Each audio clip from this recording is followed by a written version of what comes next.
Assalamualaikum warahmatullahi wabarakatuh.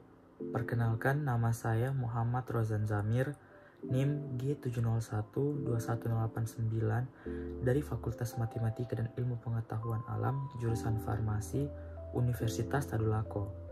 Pada kesempatan kali ini, saya akan menjelaskan tentang farmasetika, farmakodinamik, farmakokinetik dari obat lansoprazol yang dimana merupakan tugas dari mata kuliah kimia medisinal.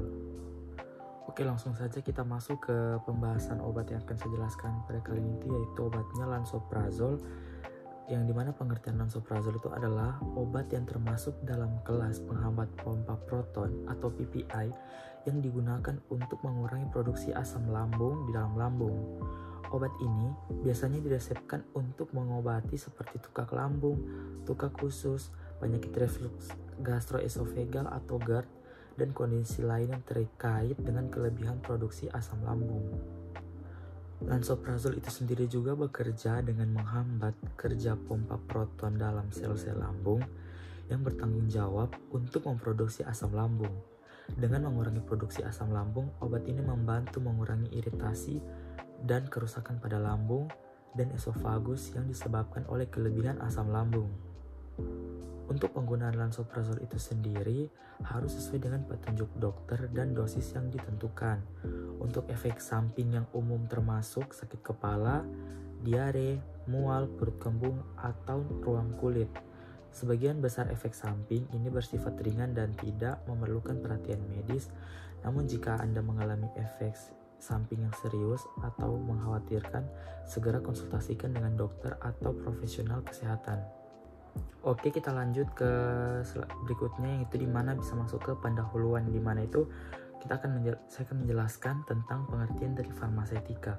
Farmasetika adalah salah satu cabang penting dalam ilmu farmasi yang memfokuskan pada proses pengembangan, formulasi, dan penyiapan obat agar dapat diaplikasikan dengan tepat, aman, dan efektif untuk penggunaannya oleh pasien. Farmasetika sendiri berkaitan dengan ilmu dan teknologi pembuatan dan pengembangan sediaan farmasi atau obat-obatan, serta pemahaman mengenai karakteristik fisik, kimia, dan biologi obat. Melalui farmasetika, obat yang awalnya berbentuk bahan aktif dapat diubah menjadi berbagai bentuk sediaan yang dapat dikonsumsi atau digunakan oleh pasien sesuai dengan kebutuhan terapi medis mereka. Dengan kata lain, farmasetika berfungsi sebagai jembatan penting yang menghubungkan obat dengan pasien, memastikan obat dapat memberikan manfaat yang maksimal dengan risiko efek samping yang minimal atau sedikit. Selanjutnya itu kita masuk ke farmakokinetiknya, yang dimana pengertian farmakokinetik itu sendiri adalah ilmu yang mempelajari penyerapan, absorpsi obat, penyebaran atau distribusi obat, mekanisme kerja atau metabolisme obat, dan pengeluaran ekskresi obat melalui saat masuknya obat ke dalam tubuh sampai keluarnya obat tersebut dari dalam tubuh. Yang selanjutnya itu saya akan menjelaskan pengertian tentang farmakodinamik, yang dimana pengertian farmakodinamik adalah cabang ilmu farmakologi yang mempelajari interaksi obat dengan reseptor atau target biologis dalam tubuh, serta efek-efeknya pada organisme, dan ini juga mencakup pemahaman tentang bagaimana obat menghasilkan respons biologis dalam tubuh, termasuk mekanisme aksi obat dan hubungannya dengan proses fisiologis dan patologis. Kita lanjut ke farmasetika lansoprazol, yang dimana itu bentuk sediaannya. Bentuk sediaan dari lansoprazol itu tersedia dalam beberapa bentuk, termasuk yang pertama tablet. Tablet lansoprazol seringkali tersedia dalam bentuk tablet oral yang dapat ditelan dengan air. Tablet ini dapat memiliki dosis yang bervariasi, misalnya 15 mg atau 30 mg. Yang kedua itu kapsul. Kapsul lansoprazol juga tersedia dalam bentuk kapsul yang dapat ditelan utuh dengan menggunakan air. Kapsul ini juga dapat memiliki dosis yang bervariasi, seperti 15 mg atau 30 mg. Yang ketiga itu dia tablet cepat larut. Tablet cepat larut ini, beberapa formulasi lansoprazol dapat tersedia dalam bentuk tablet yang larut dalam mulut atau tablet kunyah. Berikutnya itu kita masuk ke dalam tahap pengemasan dan pelabelan atau labeling, di mana pelabelan atau pengemasan lansoprazol itu biasanya dilakukan sesuai dengan pedoman yang ditetapkan oleh otoritas pengawas obat dan produsen farmasi.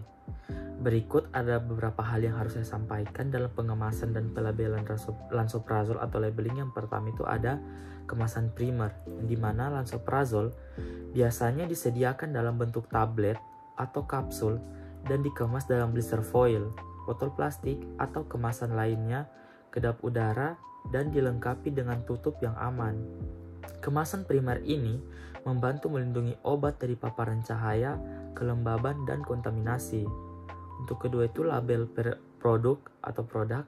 Setiap kemasan lansoprazol harus dilengkapi dengan label produk yang mencakup informasi penting seperti nama obat, kekuatan dosis, jumlah tablet atau kapsul dalam kemasan, nama produsen, nomor batch, tanggal kadaluarsa, dan instruksi penggunaan. Label juga dapat mencakup peringatan atau informasi penting lainnya yang relevan untuk penggunaan obat dengan aman. Yang ketiga itu ada informasi penggunaan. Label lansoprazol harus menyediakan instruksi penggunaan yang jelas dan mudah dipahami oleh pengguna. Ini termasuk dosis yang direkomendasikan, cara penggunaan, misalnya diminum dengan atau tanpa makanan, frekuensi penggunaan, dan durasi pengobatan. Yang keempat itu ada peringatan dan kontraindikasi. Label juga harus mencantumkan peringatan penting dan kontraindikasi yang relevan, seperti efek samping yang mungkin terjadi, interaksi obat yang perlu dihindari, dan kondisi medis yang memerlukan konsultasi dokter sebelum menggunakan obat. Yang kelima itu ada informasi keamanan. Label dapat menyertakan informasi tentang cara penyimpanan obat dengan aman, peringatan tentang penggunaan obat oleh anak-anak atau wanita hamil, dan tindakan darurat yang perlu diambil jika terjadi overdosis atau reaksi alergi. Yang keenam itu label distributor. Jika obat didistribusikan oleh perusahaan atau pihak lain, label tambahan dari distributor dapat ditambahkan untuk memberikan informasi, kontak, dan identifikasi dari distributor itu sendiri.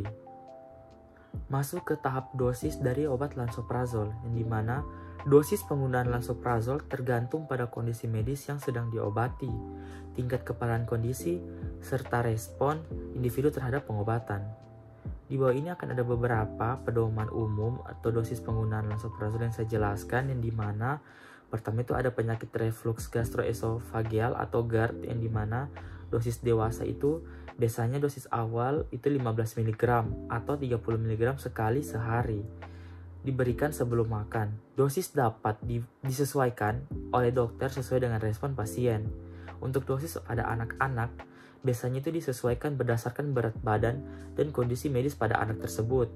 Anak-anak yang berusia di atas 1 tahun biasanya dapat menerima lansoprazol dalam bentuk tablet yang sesuai dengan dosis yang ditentukan oleh dokter. Yang kedua itu ada tukak lambung atau peptic ulcer, yang dimana dosis dewasa awalnya itu 30 mg sekali sehari, diberikan sebelum makan pagi, biasanya selama 4 hingga 8 minggu. Dosis pemeliharaan kemudian dapat disesuaikan oleh dokter. Untuk dosis anak-anak, seperti pada GERD, dosis biasanya disesuaikan berdasarkan berat badan dan kondisi medis anak dengan dosis yang ditentukan oleh dokter. Yang ketiga itu ada erosi esofagus karena GERD. Dosis dewasa awalnya itu diberikan 30 mg sekali sehari. Diberikan sebelum makan pagi, biasanya selama 4 hingga 8 minggu. Untuk dosis pemeliharaan itu sama, kemudian dapat disesuaikan oleh dokter. Untuk dosis pada anak-anak, sama seperti pada kondisi lain, yang dimana itu akan disesuaikan oleh dokter berdasarkan berat badan dan kebutuhan individu anak. Yang keempat itu ada hipersekresi asam lambung. Misalnya itu ada sindrom Zollinger-Ellison, yang dimana dosis dewasa biasanya lebih tinggi, mungkin antara 60 mg hingga 120 mg per hari, tergantung pada tingkat keparahan hipersekresi asam lambung dan respon pasien.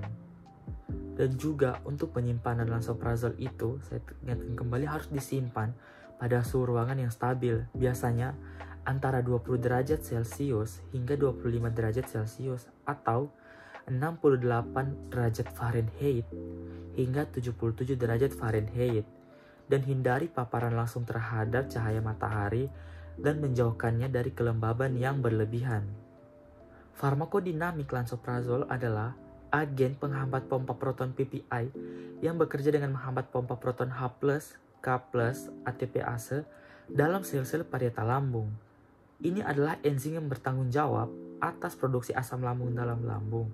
Dengan menghambat enzim ini, lansoprazol mengurangi produksi asam lambung secara efektif. Untuk ADME-nya sendiri yang dimana absorpsi, distribusi, metabolisme, dan eliminasi akan saya jelaskan. Pertama, absorpsi. Absorpsi lansoprazol biasanya diserap dengan cepat setelah pemberian oral. Absorpsi obat ini biasanya lebih baik jika diminum sebelum makan. Distribusi. Distribusi setelah diserap.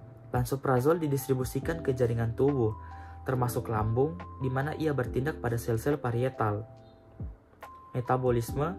Lansoprazol mengalami metabolisme yang signifikan di hati melalui enzim sitokrom P450, terutama CYP2C19 dan CYP3A4.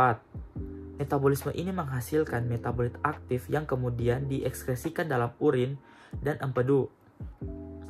Untuk eliminasinya, lansoprazol dan metabolitnya dikeluarkan dari tubuh melalui urin dan empedu. Waktu paruh eliminasi lansoprazol berkisar antara 1-2 jam. Untuk yang selanjutnya itu mekanisme aksi, yang dimana lansoprazol adalah inhibitor pompa proton yang bersifat spesifik. Itu berarti bahwa obat ini berinteraksi dengan H+, K+, ATPase pada sel-sel parietal di dinding lambung. Ini menghambat produksi asam lambung dengan menghambat pompa proton yang akhirnya mengurangi kadar asam lambung di dalam lambung. Efek farmakologisnya, dengan mengurangi produksi asam lambung, lansoprazol membantu mengobati kondisi seperti tukak lambung, GERD atau reflux gastroesofageal, dan kondisi lain yang berkaitan dengan kelebihan asam lambung. Hal ini membantu mengurangi iritasi dan kerusakan pada lambung dan esofagus yang disebabkan oleh kelebihan asam lambung. Itu saja yang dapat saya sampaikan mengenai farmasetika, farmakodinamik, farmakokinetik dari obat lansoprazol itu sendiri. Mohon maaf bila ada kekurangan atau kesalahan maupun yang saya sengaja dan tidak disengaja. Saya akhiri. Wabillahi taufiq wal hidayah. Wassalamualaikum warahmatullahi wabarakatuh dan terima kasih.